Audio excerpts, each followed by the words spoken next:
ಮುನಿರತ್ನ ಹಾಗೂ ಡಿಕೆಶಿ ನಡುವಿನ ಮಾತಿನ ಕದನ ಇವತ್ತು ಸದನದಲ್ಲಿ ಸ್ಫೋಟ ಆಗಿತ್ತು.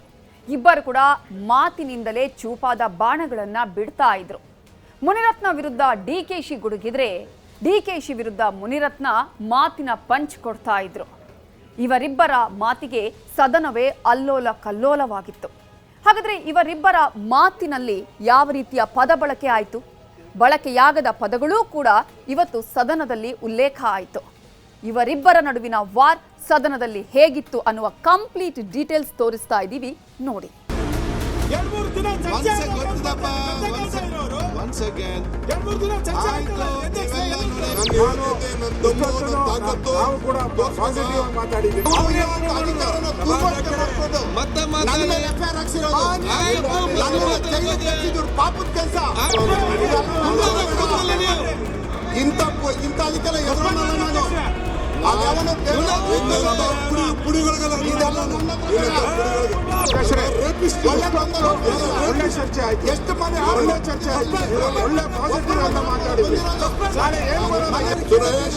ನಾನು ಇಲ್ದೆ ಹೋದಾಗ ಇಲ್ಲೇನೇನ್ ನಡೆದಿದೆ?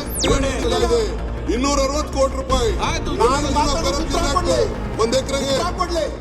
ಅಬ್ಬಬ್ಬ, ನೋಡಿದ್ರ, ಕೇಳಿಸ್ಕೊಂಡ್ರ? ಡಿಸಿಎಂ ಡಿಕೆ ಶಿವಕುಮಾರ್ ಅಬ್ಬರಿಸಿದ್ರ. ಮುನಿರತ್ನ ಡಿಕೆಶಿ ವಿರುದ್ಧ ಸಿಡಿದೆದ್ದಿದ್ರು. ಸದನದಲ್ಲದೆ ನಾನಾ ನೀನಾ ಅನ್ನೋ ರೀತಿ ಜಿದ್ದಿಗೆ ಬಿದ್ದಿದ್ರು.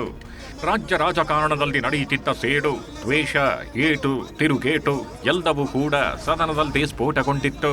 ನೇರವಾಗಿ ಮಾತಿನಲ್ಲದೆ ಚೂಪಾದ ಬಾಣಗಳನ್ನು ಬಿಡುತ್ತಿದ್ರು.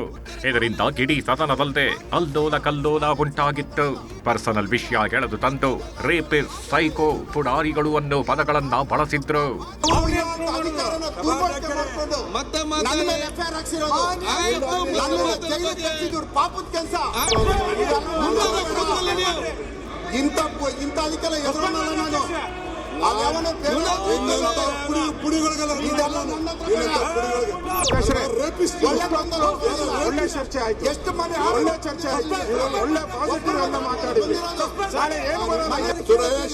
ನಾನು ಇಲ್ದೆ ಹೋದಾಗ ಇಲ್ಲೇನೇನ್ ನಡೆದಿದೆ?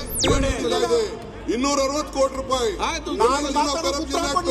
ಒಂದ್ ಎಕರೆಗೆ. ವೈಯಕ್ತಿಕವಾಗಿ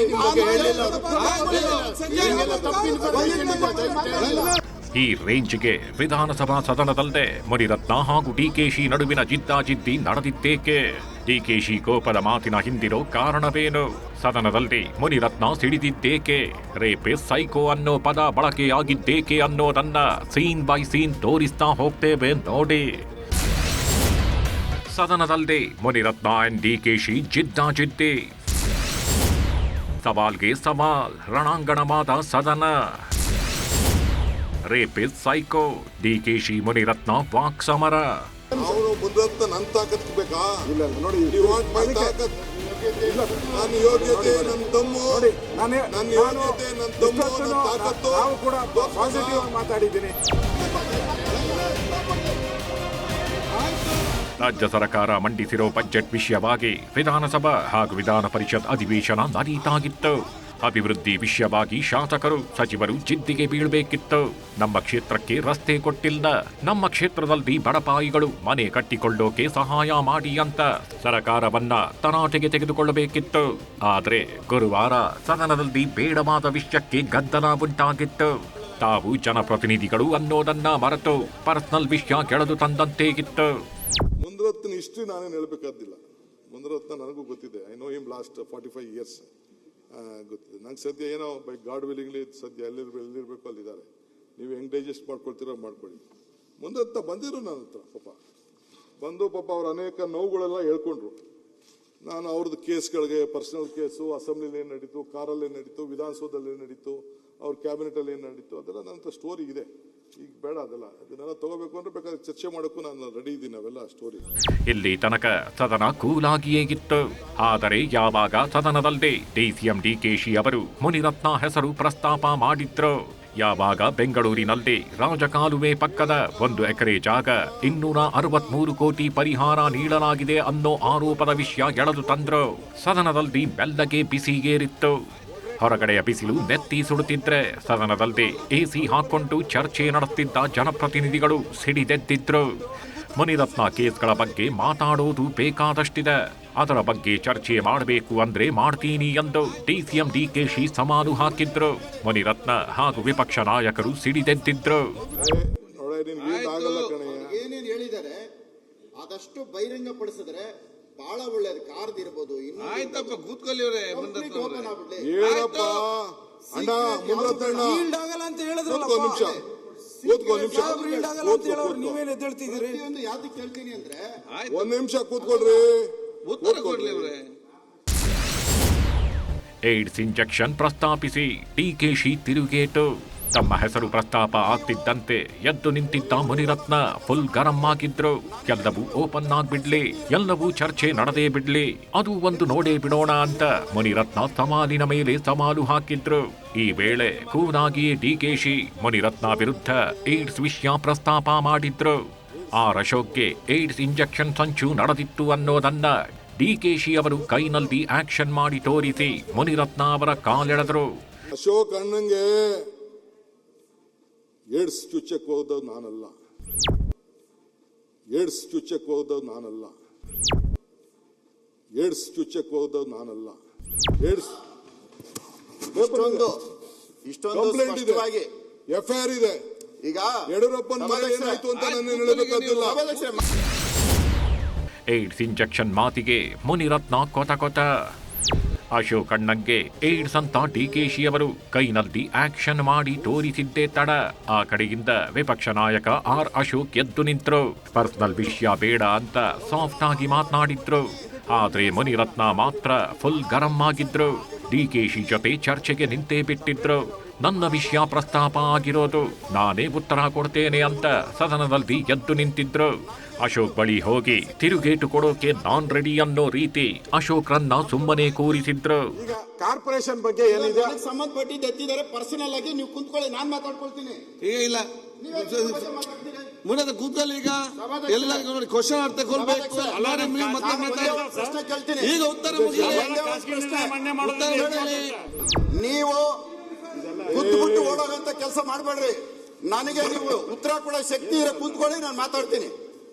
ನಿಮ್ಗೆ ಉತ್ತರ ಕೊಡೋ ಶಕ್ತಿ ಇದ್ರೆ ಮಾತಾಡಿ. ಮುಖ್ಯಮಂತ್ರಿಗಳು ಬೆಂಗಳೂರು ಬಗ್ಗೆ ಮಾತಾಡ್ತಿರೋ ಈ ಪರ್ಸನಲ್ ವಿಚಾರ ಎಂಎಲ್ಎಗಳು ನಾಳೆ ದಿನ ಎಲ್ಲರೂ ಎಂಎಲ್ಎಗಳಿಗೆ ಇದೇ ಡ್ಯಾಮೇಜ್ ಮಾಡ್ತಾರೆ. ಇವತ್ತು ಇಲ್ಲಿರ್ಬೋದು, ನಾಳೆ ಅಲ್ಲಿರ್ಬೋದು. ಇದು ಸ್ಪಷ್ಟವಾಗಿ ಒಂದು ಉತ್ತರ ಸಿಗ್ಬೇಕು. ಸರ್ ಕುತ್ಕೊಳ್ಳಿ ಸರ್, ಒಂದ್ ನಿಮಿಷ. ಸಭಾಧ್ಯಕ್ಷರೇ,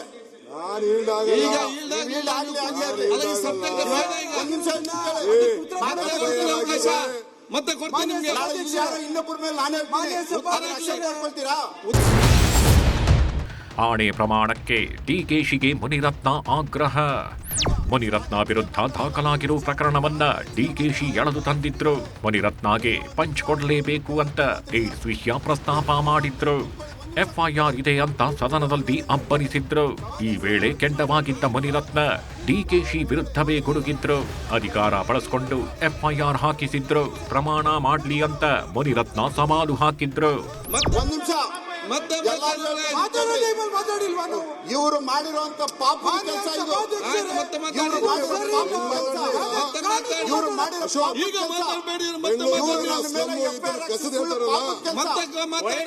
ಪಾಪದ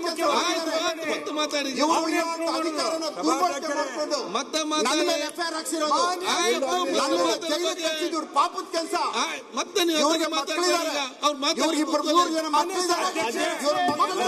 ಇಂಥ ಪಾಪದ ಕೆಲಸ ಮಾಡಿ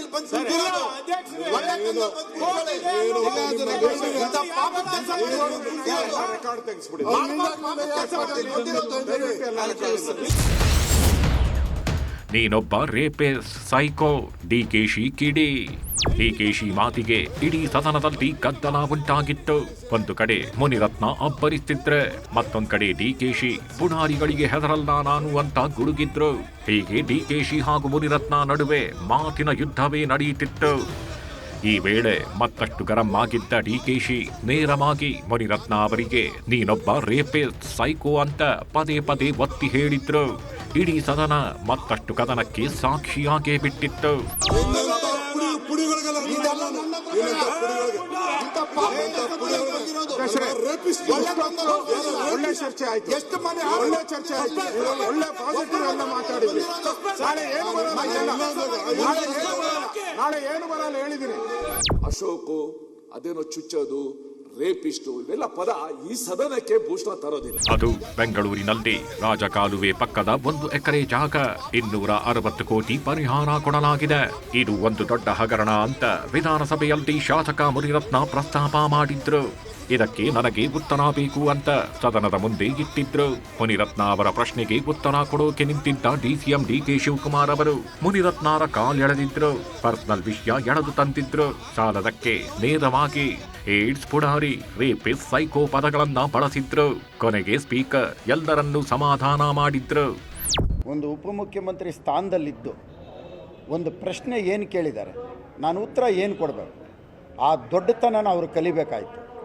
ಅದನ್ನು ಬಿಟ್ಟು ಸಣ್ಣ ಕೀಳು ಮಟ್ಟದಲ್ಲಿ ಇವರೇ ಕೇಸ್ಗಳು ಹಾಕ್ಸಿ, ಇವರೇ FIR ಹಾಕ್ಸಿ, ಇವ್ರು FIR ನಿಂತ್ಕೊಂಬಂದು ಇವತ್ತು ಮಾತಾಡ್ತಾರೆ ಅಂದರೆ ಇಂಥವ್ರ ಕೈಗೆ ರಾಜ್ಯ ಏನಾಗ್ಬೋದು ಅನ್ನೋದು ಯೋಚನೆ ಮಾಡಬೇಕು. ಒಬ್ಬ ಶಾಸಕನಾಗಿ ನನಗೆ ಉತ್ತರ ಕೊಡಲಿ.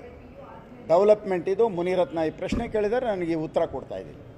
ಉತ್ತರ ಕೊಡೋಕ್ಕಾಗದೆ ಅದಕ್ಕೆ ಸುತ್ತಿ ಬಳಸಿ ಸಭೆಯನ್ನೆಲ್ಲ ಹಾಳು ಮಾಡಿ ಉತ್ತರ ಕೊಡೋಕ್ಕಾಗದೆ ಸುಮ್ಮನೆ ಕೂತಿದ್ದಾರೆ. ಇದನ್ನೆಲ್ಲ ಮಾಧ್ಯಮದಲ್ಲಿ ತಾವು ಗಮನಿಸಿದ್ದೀರಿ. ಒಂದು ನ್ಯಾಯಯುತವಾಗಿ ಉತ್ತರ ಕೊಟ್ಟು ಬೆಂಗಳೂರು ಒಳ್ಳೇದು ಬಯಸೋಂಗಾಗಿರಬೇಕು. ಭ್ರಷ್ಟಾಚಾರ ತುಂಬಿ ತುಳುಕ್ತಾ ಇದೆ, ನಾನು ಅದ್ರ ಬಗ್ಗೆ ಚರ್ಚೆ ಮಾಡಿದ್ದೀನಿ. ಅದಕ್ಕೆ ಉತ್ತರ ಕೊಡೋಕ್ಕಾಗದೆ ಇವತ್ತು ಈ ರೀತಿ ಒಂದು ಗಲಭೆ ಎಬ್ಬರಿಸಿ ಸಭೆನ ಹಾಳು ಮಾಡಿದೆ. ಆದರೆ ಈ ಕಥನ ಸದನದ ಹೊರಗೂ ಮುಂದುವರೆದಿತ್ತು. ರಾಜಕಾರಣದಲ್ಲಿ ಡಿಕೆಶಿ ವಿರುದ್ಧ ಮುನಿರತ್ನ ಮಾತನಾಡೋದು, ಮುನಿರತ್ನ ವಿರುದ್ಧ ಡಿಕೆಶಿ ತಿರುಗೇಟು ಕೊಡೋದು ಆಗಾಗ ನಡೀತಾನೆ ಇರುತ್ತೆ. ಏನೇ ಆದ್ರೂ ನಾನ್ ಬಿಡಲ್ಲ ಅಂತ ಒಬ್ಬರು, ನಾನು ಸುಮ್ಮನಾಗಲ್ಲ ಅಂತ ಮತ್ತೊಬ್ಬರು ಬದ್ಧ ವೈರಿಗಳಂತೆ ವಾಕ್ ಸಮರಕ್ಕೆ ಇಳಿಯುತ್ತಿದ್ದಾರೆ. ಈ ಸಮರ ಇಲ್ಲಿಗೆ ಮುಗಿಯೋ ಲಕ್ಷಣಗಳಂತೂ ಕಾಣಿಸುತ್ತಿಲ್ಲ. ನೀವು ನಿಜವಾಗ್ಲೂ ಒಂದು ಉಪಮುಖ್ಯಮಂತ್ರಿ ಪ್ರೂವ್ ಮಾಡ್ತೀರಿ. ಕೂತ್ಕೊಳ್ಳಿ, 1 ನಿಮಿಷ ಕೂತ್ಕೊಳ್ಳಿ. ಹಾಗಾದ್ರೆ ಕೂತ್ಕೊಳ್ಳಿ. ಸಭಾಧ್ಯಕ್ಷರೇ, ಇದು ನಾವು